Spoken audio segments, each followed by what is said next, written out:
Et bonjour à toutes et tous, j'espère que vous allez bien. Aujourd'hui, on se retrouve sur un concept de vidéo un petit peu particulier parce qu'on va parler des jeux de rôle complètement barrés qu'on peut trouver sur le net.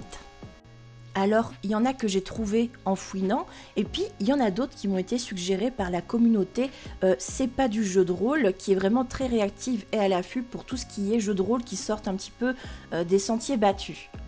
Et franchement, des jeux de ce type-là, il y en a des dizaines et des dizaines, on pourrait y consacrer des heures, mais aujourd'hui, on va se recentrer sur 3 jeux de rôle un petit peu particuliers, avec des thématiques différentes, mais toujours complètement insolites.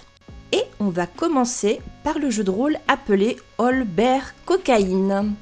Alors, ce qu'il faut savoir, c'est que ce jeu de rôle-là, il est inspiré lui-même d'un film, un film appelé Crazy Bear, sorti en 2023. Et le pitch du film, il est bien simple, hein. C'est un trafiquant de drogue qui passe comme ça en avion au-dessus d'une forêt. Oui, je fais des bruitages, je suis rôliste. Et puis qu'est-ce qu'il fait tomber de son avion ? Il fait tomber un gros paquet de cocaïne. Or, qui passe par là à ce moment-là, eh bien c'est Winnie l'ourson qui s'empresse de tout bouffer et qui devient hyper agressif et bute tout le monde sur son passage. Bref, vous l'aurez compris, le film de base est vraiment barré et c'est ce qui va servir de matière première au jeu de rôle All Bear Cocaine. Alors, dans ce jeu, on va incarner une créature des bois au choix. Alors, ça peut être une chouette, un raton laveur, un corbeau, un furet et même, bien sûr, une merveilleuse licorne. Or, il se trouve que depuis que vous avez ingéré de la coke trouvée sur un humain, vous n'êtes plus une simple belette du bois de 4 sous. Eh oui, mes petits lapins, la coke vous a rendu intelligent, perspicace, et vous en voulez toujours plus à présent. Or, il se trouve que sur le corps de l'humain sur lequel vous avez trouvé la cocaïne, vous avez également trouvé un plan. Un plan qui va vous permettre de réaliser un casse afin d'obtenir toujours plus de cocaïne. Un ours barge qui était défoncé. Hey. Alors, que dire du système de jeu ? Bien, il est basé sur Oni Heist, conçu par Grant Howitt, et donc le principe est hyper simple, hein. On va se baser simplement sur 2 caracs. Vous allez avoir en gros d'un côté la carac créature des bois, et de l'autre côté la caractéristique cocaïne. Alors, on va partir avec un total de 3 points au départ pour chacune de ces 2 caractéristiques. La carac créature des bois, en fait, ça va permettre de gérer tout ce qui est bagarre, tout ce qui est être sauvage, ce genre de choses. Et puis de l'autre côté, la caractéristique cocaïne, ça va permettre de gérer tout ce qu'un animal ne peut pas faire en temps normal. Les actions qui nécessiteraient une intelligence plus affinée et faire vraiment des choses de manière très rapide. Et en fait, en fonction de comment la situation évolue, en bien ou en mal, on va transvaser les points d'une carac vers l'autre. Petit problème, si tous vos points de caractéristiques créature des bois passent dans la cocaïne et que vous atteignez donc un score de 6 en coke, eh bien, vous devenez un gros junkie, vous trahissez le reste de vos amis et vous devenez un méchant criminel, tout ça pour la drogue. Ok, bien comme je vous le disais, se droguer c'est mal, il ne faut pas vous droguer. Et deuxième jeu complètement barré, Dino Ninja de Kazumi. Alors là, il n'y a pas de mystère, hein. Le titre veut dire ce qu'il veut dire. Nous sommes des dinosaures ninja. Et en fait, nous, les Dino Ninja, on travaille pour l'agence Jurassic Ninja et notre but dans la vie, c'est d'assassiner le docteur Dynamite, le maléfique leader de la Triceratops qui trempe dans des bails vraiment sombres et qui a un rire machiavélique du genre. Bref, on a un projet. Or, il se trouve que le boug vit en haut d'une montagne et qu'il va falloir se taper un véritable parcours du combattant pour aller le buter.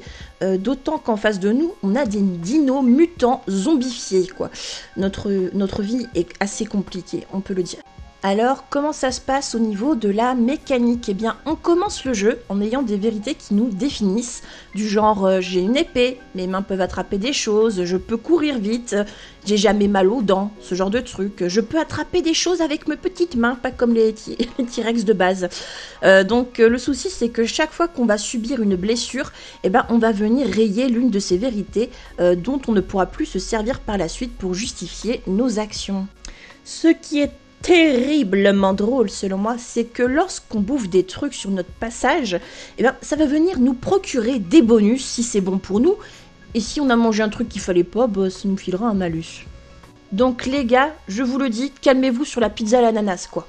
Sinon, le système de jeu est basé sur celui de l'Apocalypse. Alors l'Apocalypse, on le connaît à force, hein. Donc on va retrouver des moves du genre rugir pour effrayer les autres, nez pour flairer des trucs, dents pour croquer, attaquer. Utiliser nos mains aussi, ça va permettre de faire des choses, avoir une affinité motrice que n'ont pas nos chers T-Rex avec leurs petites patounes habituellement.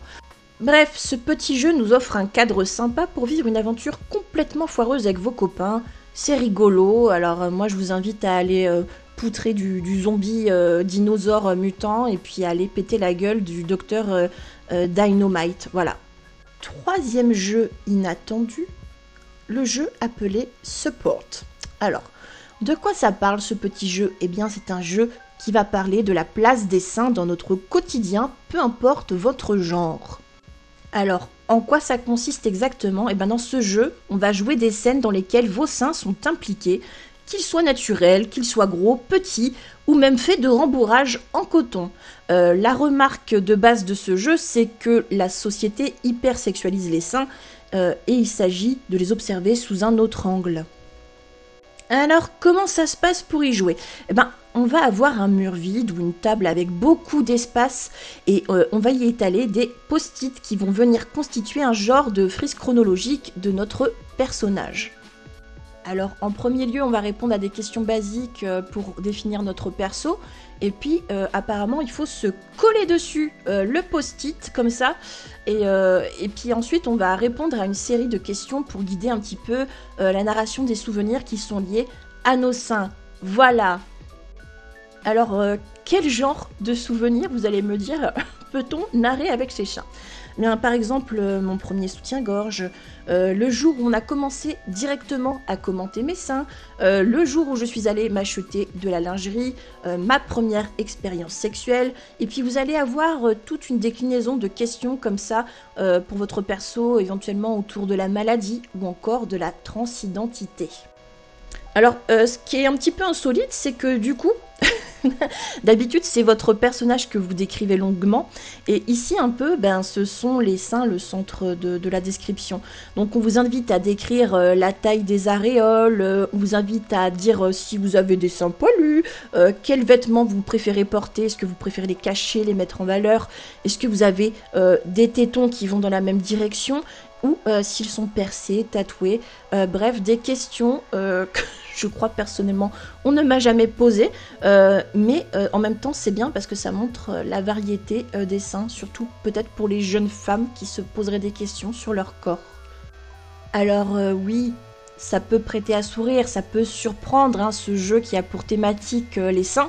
Mais je pense qu'il a un réel potentiel d'éducation du rapport au corps et de la sexualité et de l'égalité homme-femme, hein, aussi tout simplement auprès des plus jeunes, et que ça peut être le moment d'aborder certaines problématiques avec des personnes qui auraient besoin d'être sensibilisées également.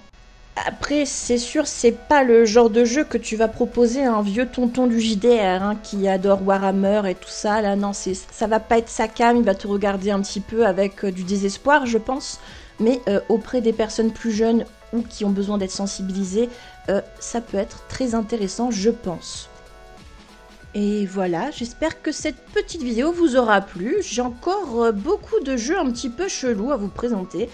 J'ai vraiment hésité à caser ce tour-ci le jeu qui parle d'une partie d'échecs qu'on joue avec un vibro dans les fesses pour tricher, mais je me suis dit qu'on allait commencer la série doucement, comme ça, on allait apprendre à se connaître avant de se lancer là-dedans. On se retrouve très vite pour Sapa 1K, prenez soin de vous, à bientôt.